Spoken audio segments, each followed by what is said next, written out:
The biggest drama in all of comics is definitely not Ethan Van Sciver or Eric July or any of that type of stuff. It is Sticky Goose Comics. And this has become my favorite channel to watch over the last, I guess, month or so.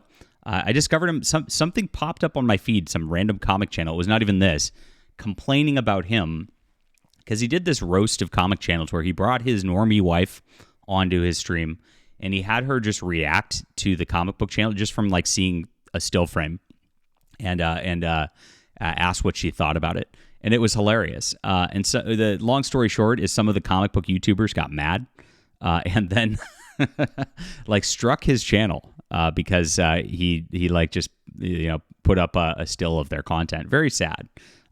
Never strike channels. It's a terrible thing. And it propelled him to a bunch of circles, and a bunch of people just started talking about Sticky Goose, and it was really, really funny. Now, he talked about comic channels in general, and he calls some people the sticker people. And for us, we used to call them the fandom rejects around these parts. And it's the same sort of thing. There used to be a bunch of like Star Wars MCU-related channels. They kind of all died off, where they just like were rejected by major of the YouTube community. And so they were just, nobody would watch them. There were 5-6 people streaming and only like 3 people watching. And there's a comic community that's kind of like that. And a lot of these people have 500 subs, 1,000 subs, whatever. And he called them the sticker people. Like they sell these merches of stickers of their channel, like logos and stuff. And they put them in the backgrounds or whatever. And they put each other in the backgrounds. And then they have a comic community awards. And then they give each other awards for being friendly friends in comics. I mean, it's ridiculous. And so he started making fun of them as well. And created a lot of drama surrounding his channel. You could see busted him up to 12.8K subscribers, absolutely crushed it, and got Comic Tom's attention. Now, Comic Tom, I have never watched Comic Tom before this. This is my first experience with Comic Tom, and this got pretty heated in this discussion here. You can see he got almost 8,000 views on this interview already. And it caused a bunch of waves across the internet. So this was a big drama deal, and we'll get into this in just a moment. My name's John Delarose, everybody, and I report on, of course, comic books, the drama in comics. We cover a lot of the problems that go on in mainstream comics, and we have a lot of fun doing so. I also produce my own comics, my friends, and I would love for you to subscribe here, join us here. I like to talk about all sorts of things. I try to clickbait as best as I can. It's like, gosh, it's like when I want to talk about like a Will Eisner archives, like how do I I have to like title it like Will Eisner destroys modern comics, right? Then we just talk about the comics because we love comics over here, especially the classics. And I am also a comic creator. Unlike Comic Tom, who's a tourist here, just making his own first graphic novel. Oh yeah, I'll throw some shade. I don't know him, so I'm not. But sorry, Comic Tom. You're welcome on my channel anytime too. I'd love to talk.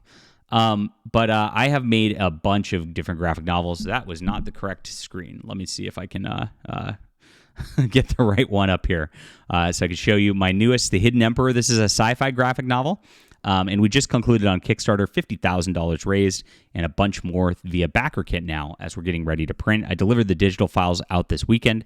I've already been told by some of the people that this is their favorite comic ever, that this is a lot of fun. The only criticism someone said that he had is that he wants more, and we'll be doing more for you because I listen to the fans. That's what we do. We listen to comic readers. This is a spy thriller in space, and so if you like Star Wars, if you liked like the old Dark Horse Star Wars stuff, like that's kind of what we're going for. And I'm going to be doing a full line out of this as well. We're going to launch a Space Marine comic soon that ties into this. We've got another one coming next year called Battle Emperor, which is going to be awesome. It's going to be like Gundam-like. And of course, Ayla Rin will be continuing too. I'm writing book 3 right now, and building a whole universe and world, and you'll love this. Absolutely quality stuff, and it's done. So it'll be going to the printer this next week, and then once I get my proof copy and make sure it's all good and all the pages are in order, very important. Some people don't do that, believe it or not. We will be sending this out. So like, we're going to start shipping in like probably 2 to 3 weeks here. So thank you guys so much for your support so far. And grab this. It's in the description below. There's my shilling. I'm an unabashed comic creator. I'm not a dealer. I'm just a comic creator, and I'm having fun with YouTube as well. Thank you so much, and do hit the like and subscribe button. Join our community here, and join our Discord. We like to talk comics in there and have fun. So yeah, this is fun. Like I might do a live stream on this later this week and just like EFAP this because it's pretty funny. Sticky Goose calls out Comic Tom, who's got a 66,000 sub channel. Now, if you're from like our subset of the internet where it's like mostly revolving around the culture war, you probably watch your boy Zach or Thinking Critical or Eric July if you're a fan of me over here. But there's a whole other like collectors group, like comics, like rabbit hole you can go down. And these guys are part of a subset that like really goes over like CGC grade comics and things like that. Comic Tom does like a top 10 like hot comics list, like on speculating, and drives things up. Now, Sticky Goose, over the course of this, he starts out pretty friendly, and then starts digging into Comic Tom a little bit, saying that Comic Tom, drives up artificially things to try to sell his own books, because not only is he's a speculator, but he's a dealer also, and so like he'll be like, hey, Power Pack's a hot book, and obviously like very few people care about Power Pack, and then try to hawk some of his Power Pack slabs out there, right? Now Comic Tom denied this. And said, hey, like I just, like if you got kids, like Power Pack's just something to read. I didn't say it was like a valuable thing. And he said, basically said that the Sticky Goose stuff, what he's saying is kind of a misrepresentation of his channel. And it heats up as Sticky Goose really just holds him to task over it and says that he basically he's fake, he's cynical. Yeah, they always say like, why don't you do positive things for the comic community? Why don't you do positive videos?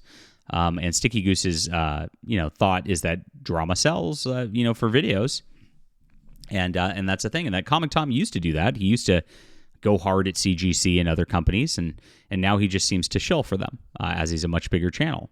And at one point, Comic Tom actually mentions that he's not the same person in his videos as he is in real life, which I thought was like, wow, that's kind of weird. Because we don't have that problem here. Sticky Goose mentions he's heavily edited. I make jokes on the channel that I'll fix it and edit when I say something stupid or whatever.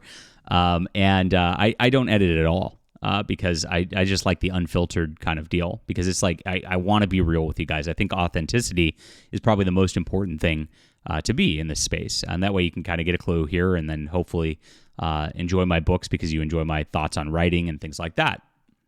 Now, the admission that this was kind of a fake thing is a really wild thing here through this. Now, it gets crazy here, and Sticky Goose throws some accusations. Comic Tom is pretty slick, and Sticky Goose will admit that he's slick on the mic. He's pretty quick.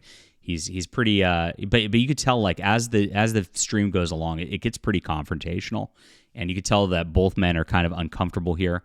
Comic Tom was not expecting that. Now the chat's with Comic Tom, and so Comic Tom's like, your own community doesn't like this. But the thing is, people from Comic Tom's community came in and just flooded this chat. It wasn't Sticky Goose's, obviously. So pretty silly stuff. But eventually, like Sticky Goose's, I guess his internet cuts out. It looks like he rage quits and leaves Comic Tom just talking. And Comic Tom's just starts shilling his products and his whatnot, his books. So like everything Sticky Goose was saying, he kind of just ended up doing. And like I said, he's kind of slick about it. He definitely is more charismatic than Sticky Goose. He's got a likable personality. But Sticky Goose isn't necessarily wrong that the guy's like, running this kind of like semi-disingenuous like shill operation, it looks like. Now, I don't know. Like I said, I don't know the guy, and I've never watched his content. But it seems like the what he was like trying to say about like his content, that why he didn't like it, and that's basically all this was about. Was kind of an honest opinion. Now, Comic Tom calls Sticky Goose disingenuous multiple times over the course of this, but tries to stick towards his message the entire time, and that's it. Now, Gem Mint made a video saying that Comic Tom just destroyed Sticky Goose on this. Sticky Goose made his own. Comic Tom destroyed me sort of thing, and he actually runs an interview where he then like acts like Comic Tom and like uses Comic Tom's talking points back and forth on this as a joke, and it's pretty funny stuff. Now, they got a lot of this stuff. This is sad. I'd be embarrassed if I was you. Big fan of yours and not a Comic Tom fan, but you got cooked. Oh, boy. This isn't going to age well. Pretty unhinged. Nah, dude. Total miss. Kind of cringe and not entertaining. Might unsub. Imagine taking 2 L's like this 2 days in a row. So, love you, Goose. So, most people thought that Sticky Goose was wrong here and took the L. And I think that is because Comic Tom is pretty charismatic and seems like a nice guy. And the criticisms here, I don't know. Does he try to shill comics that he's trying to sell via his channel to say that they're valuable? Probably. I mean, but is there anything really wrong with that? Not really. So I don't know. It seems like Sticky Goose has valid reasons not to like his content. But I don't know that there's anything necessarily wrong with his content if that's your deal anyway. So that's kind of my conclusion. Now, Comic Tom is apparently coming out with a book called Crashdown, and I guess the issues are out and the collected edition's coming out soon. So he's an independent comic creator as well, and I'm actually interested in that. It's got some cool looking stuff. Ben Templesmith did the art. I like Ben Templesmith. I don't know anything about this. Have you guys read this? Like, I'm pretty interested in this, to be honest. If I might be down to review this since it's coming out soon. I mean, if he's an independent comic creator doing his own thing, I kind of dig that. So I guess I don't know what I'm saying. In conclusion, this was a cluster. This whole Sticky Goose Comic Con thing was a giant cluster, and it's silly. It's silly drama. Leave a comment down below with what you think. Did you guys watch this? Hit the like and subscribe button. And please check out the Hidden Emperor graphic novel on BackerKit. Really appreciate you all for being there. We'll be back soon.